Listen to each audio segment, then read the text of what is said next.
نحمده ونصلي على رسوله الكريم اما بعد فاعوذ باللہ من الشیطان الرجیم بسم اللہ الرحمن الرحیم۔ السلام علیکم ورحمۃ اللہ وبرکاتہ۔ کیا حال ہے آپ کا؟ سب ٹھیک ہیں؟ قرآن کی فضیلت: فانوس بن کے جس کی حفاظت خدا کرے، وہ شمع کیا بجھے جسے روشن خدا کرے۔ وَأَنزَلْنَا عَلَيْكُمْ نُورًا مُبِينًا۔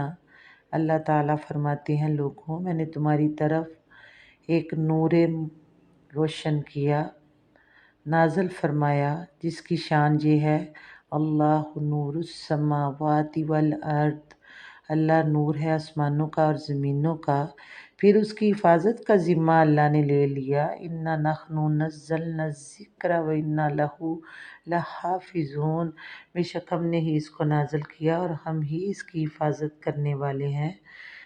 وہ رب جس نے قتل کرنے والے فرعون کے گھر میں موسیٰ کو پرورش دلائی اور اس نے آرڈر کر دیا کہ بنی اسرائیل کے بچوں کو مار دو، ایک بھی لڑکا ان میں زندہ نہیں رہنا چاہیے، اللہ نے اسی کے گھر میں موسیٰ کو بھیج کے اس کی پرورش کروا دی، اور پھر حفاظت کرنے والا بھی وہ، اور وہ رب جس نے حضرت یونس کو مچھلی کے پیٹ میں حفاظت سے رکھا، سمندر کا اندھیرا، مچھلی کے پیٹ کا اندھیرا، رات کا اندھیرا، فنادیٰ فی الظلمات، تو یونس علیہ السلام نے اندھیروں میں پکارا، لا الہ الا انت سبحانک انی کنت من الظالمین۔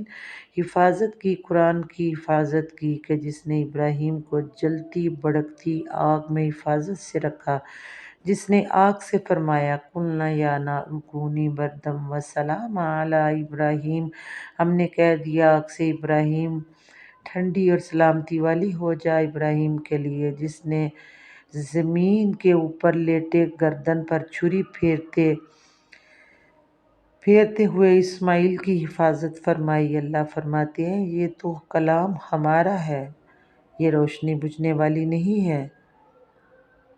پھر اللہ فرماتے ہیں، یا ایھا الناس قد جاءتکم موعظۃ من ربکم، اے لوگو بے شک تمہارے پاس تمہارے رب کی طرف سے نصیحت آ گئی، وشفاء لما فی الصدور، جس میں دلوں کی شفا ہے، سینوں کی شفا ہے، وہدی، اور جو ہدایت ہے، ورحمۃ للعالمین، اور وہ جو رحمت ہے عالمین کے لیے، تمام کائنات کے لیے۔ اس قرآن کو اللہ نے رحمت بنا کے بھیج دیا۔ موعظۃ، ایسی بات جو دل کو نرم کر دے، نصیحت کر دے۔ جب زمین کے اندر کوئی پھل اگاتا ہے، کوئی درخت اگانا ہو تو پہلے زمین کو نرم کیا جاتا ہے۔ اللہ تعالیٰ فرماتا ہے، ہم نے قرآن کو نازل فرمایا اور اس کی آیتیں تمہارے دلوں کو نرم کرتی ہیں، اس میں ایمان کا بیج جائے گا، اس بیج سے ایمان کا پودا نکلے گا، اس پودے پر رنگ برنگے پھول نکلیں گے، اعمال صالحہ کے، نیکیوں کے، قرب الہی کے، اور وہ جو دلوں کی زمین کو نرم کرتا ہے، اس کے لیے قرآن کو نازل فرما دیا۔ اب قرآن کیسے دلوں کو نرم کرتا ہے؟ قرآن دلوں کو نرم کرنے کے اس کے کئی انداز ہیں۔ تمام انسانوں کو مخاطب کر کے کہا، اے انسان سنبھل جا، اور کئی جگہ کہا، یا ایھا الذین آمنوا، اے ایمان والو، اور پھر نصیحت کے کئی انداز ہیں۔ اللہ نے فرمایا، یا ایھا الانسان ما غرک بربک الکریم، اے انسان تجھے اپنے کریم رب سے کس نے دھوکے میں ڈال دیا؟ کون سا رب؟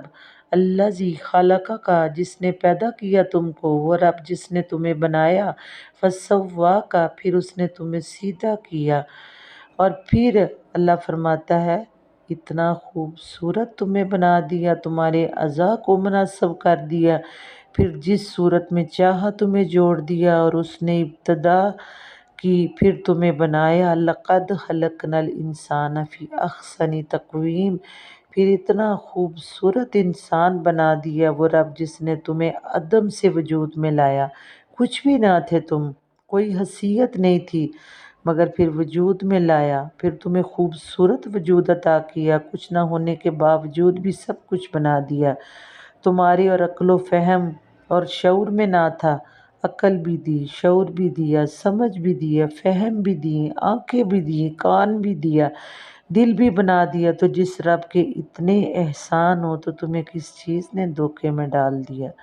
اپنے اللہ کو چھوڑ کر اینہ تذہبون، کہاں بھاگے جاتے ہو؟